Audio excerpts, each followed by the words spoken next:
Halo, selamat pagi anak-anak. Pada pagi hari ini kita akan belajar tema 8, subtema kedua, pembelajaran 4, 5, dan 6. Judulnya dari tema 8 ini adalah mengenai bumiku.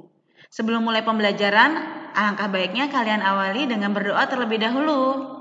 Jika sudah, yuk sama-sama kita simak video pembelajaran yang berikut ini. Ya, pelajaran yang pertama adalah IPS. Yang pertama, sebelumnya Myanmar ini negaranya bernama Burma atau Birma. Kedua, negara Myanmar memiliki perbatasan di sebelah baratnya dengan Bangladesh, India, dan Teluk Benggala. Di sebelah timur berbatasan dengan Laos, Thailand, dan Tiongkok. Di sebelah selatan berbatasan dengan Laut Andaman. Sedangkan di sebelah utaranya berbatasan dengan Tiongkok. Ketiga, penduduk Myanmar berasal dari multi etnis, berarti dari beberapa suku. Ada seperti suku Burma itu sendiri, suku Shan, suku Karen, suku Rakhine, suku Mon, suku Kachin, dan lain-lain. Keempat, negara Myanmar merupakan negara pertama yang menjadi tempat penyebaran agama Buddha. 5. Mata pencarian utama negara Myanmar berada pada sektor pertanian, perkebunan, dan pertambangan. Keenam, kita akan belajar tentang negara Vietnam. Vietnam merupakan negara yang terletak di paling timur Asia Tenggara. 7. Wilayah Vietnam berbatasan dengan Tiongkok di sebelah utara, Laos di sebelah barat laut, Kampuchea atau Kamboja di sebelah barat daya, dan Laut Cina Selatan di sebelah timurnya. Kedelapan, penduduk Vietnam 80% adalah penduduk asli Vietnam itu sendiri. 9. Penduduk Vietnam menganut agama Buddha, Konghucu, dan Taoisme.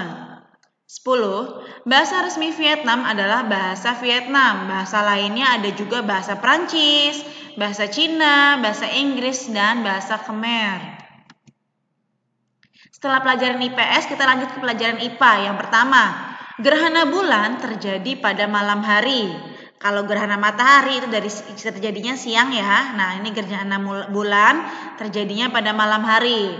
Kedua, gerhana bulan adalah peristiwa alam yang terjadi saat sebagian atau keseluruhan penampang bulan tertutup oleh bayangan bumi. Nah, dilihat ini ada matahari, ini ada bumi, dan yang kecil adalah bulan. Tadi pengertian gerhana bulan adalah peristiwa yang terjadi saat sebagian atau keseluruhan gambar bulan ini tertutup oleh bayangan bumi, ya. Nah, di sini ada pengertian umbra. Umbra adalah bayang-bayang yang sangat gelap nih umbranya ya, yang gelapnya. Ya, ini umbra. Sedangkan penumbra itu adalah bayangan kabur atau bayangan yang agak terang nih, namanya penumbra. Ini dan ini namanya penumbra. Ya, bayangan kabur atau bayangan yang agak terang namanya penumbra. Kalau bayangan yang gelap itu namanya umbra. Oke, next. Gerhana bulan dapat dibedakan menjadi 3 jenis, yaitu yang pertama ada gerhana bulan total, kedua gerhana bulan sebagian, dan yang ketiga, gerhana bulan penumbra. Gerhana bulan total yaitu gerhana bulan di mana semua bagian bulan akan tertutup oleh bayangan bumi. Kedua, gerhana bulan sebagian itu adalah gerhana bulan yang terjadi ketika bulan tidak sepenuhnya tertutup oleh bayangan bumi dari sinar matahari. Sedangkan gerhana bulan penumbra ini gerhana bulannya yang terjadi ketika bagian bulan secara keseluruhan berada di bagian penumbra. Untuk lebih jelasnya lagi kita lihat gambar di bawah ini nih. Di sini ada tahapan terjadinya gerhana bulan, ya. Ini matahari, ini bumi, dan ini yang kecil-kecil adalah bulan, ya. Ini dimulai nih, mulai pertamanya. Nah, ini namanya gerhana bulan sebagian. Ya, ini mulai gerhana bulan ya. Gerhana bulan sebagian, kemudian ini ada gerhana bulan penumbra. Ya, ini juga gerhana bulan sebagian nih ya. Gerhana bulan sebagian, kemudian yang tengah-tengah sekali ini namanya gerhana bulan total. Ya, gelap. Kemudian ini ada gerhana bulan sebagian, kemudian yang penumbra berarti gerhana bulan penumbra. Nah, ini akhir gerhana bulan ya.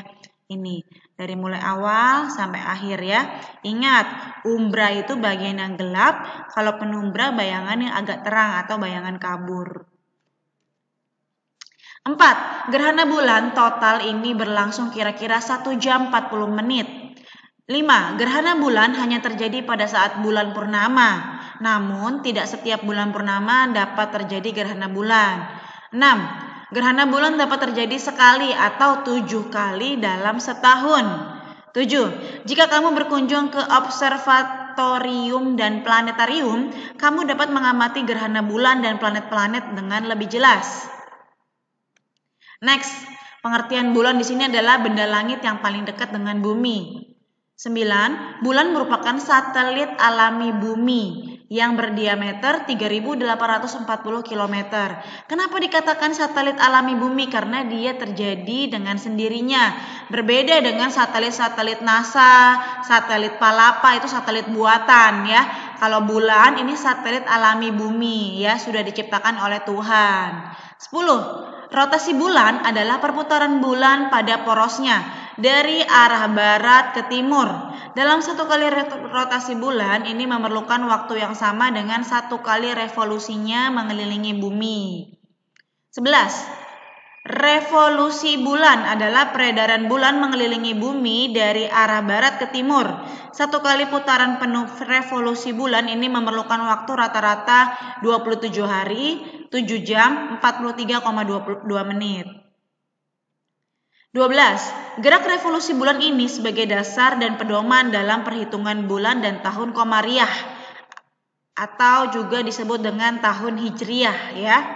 Kalau dalam Islam biasanya itu bulan-bulannya menghitungnya mengikuti gerak revolusi bulan.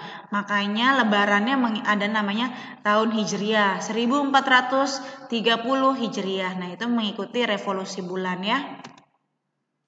13. Akibat revolusi bulan, bumi nampak berubah-ubah jika dilihat dari bumi. Perubahan ini disebut dengan fase bulan.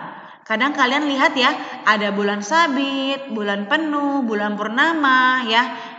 Kadang juga bulannya yang tertutup, gak kelihatan sama sekali. Itu namanya fase-fase bulan. Nah, fase bulan ini dipengaruhi oleh posisi bulan terhadap bumi dan matahari. 14. Bulan bersama dengan bumi mengelilingi matahari dalam 1 tahun, yaitu dari arah barat ke timur dengan periode 365 hari, 6 jam 9 menit. 15. Berikut ini akibat-akibat dari pergerakan bulan. Yang pertama, adanya fase-fase bulan. Kedua, terjadinya pasang surut air laut. Ini pasang surut air laut itu karena pergerakan bulan ya. Kemudian yang C, terjadinya gerhana bulan. Yang D, permukaan bulan yang terlihat dari bumi ini selalu sama. Lanjut kita ke pelajaran seni budaya dan prakarya atau SBDP. Yang pertama, Kalahayu adalah ritual kirap yang biasa dilakukan oleh masyarakat Solo untuk menyambut gerhana bulan. 2. Benda yang dibawa saat kirap ini adalah sajian hasil bumi yang dibentuk gunungan dan dimeriahkan dengan tarian rakyat seperti tarian topeng ireng, ini khas Kabupaten Boyolali, dan juga ada tarian Roro Bloyoh. 3. Masyarakat di Kalimantan juga menyambut terjadinya gerhana bulan dengan tarian topeng hudok. Jadi nggak cuma di Solo ya, di Kalimantan juga menyambut terjadinya gerhana bulan dengan tarian topeng hudok. Next, yang keempat ada tari saman. Tari saman berasal dari suku Gayo atau Aceh Tenggara. 5. Tari saman ini adalah tarian yang memadukan gerakan dan syair yang diucapkan secara bersamaan.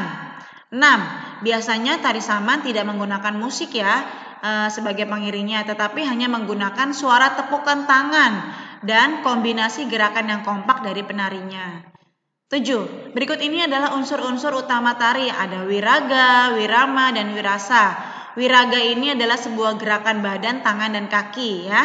Sedangkan wirama ini mengenai musik pengiringnya, baik dari segi tempo maupun iramanya. Sedangkan wirasa menyampaikan sebuah perasaan dari dalam jiwa dan juga ekspresi penarinya.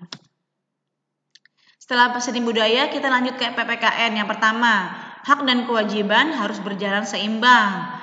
2. Pasal 27 ayat 2 UUD 1945 berbunyi, tiap-tiap warga negara berhak atas pekerjaan dan penghidupan yang layak bagi kemanusiaan. Makna pasal tersebut adalah setiap warga negara dijamin mendapatkan pekerjaan dengan penghasilan yang layak serta perumahan atau sarana penghidupan sebagai tempat tinggal yang layak oleh negara. Nah, maka daripada itu kalau gaji para buruh ya yang ikut Depnaker atau Departemen Ketenagakerjaan pasti ada aturannya berapa menggajinya. Begitu juga dengan perumahan subsidi oleh pemerintah itu juga ada batasnya, tidak boleh terlalu mahal dan lain-lain. Ketiga, di sini ada pengertian tanggung jawab. Tanggung jawab adalah kesadaran manusia terhadap tingkah laku atau perbuatannya yang disengaja ataupun tidak disengaja. Nah, anak-anakku sekalian, baru saja telah kita simak bersama-sama video pembelajaran dari tema 8, subtema kedua pembelajaran 4, 5, dan 6. Semoga kalian bisa dipahamkan ya atas penjelasan dari Miss Novi. Sampai jumpa lagi di video pembelajaran berikutnya. Bye.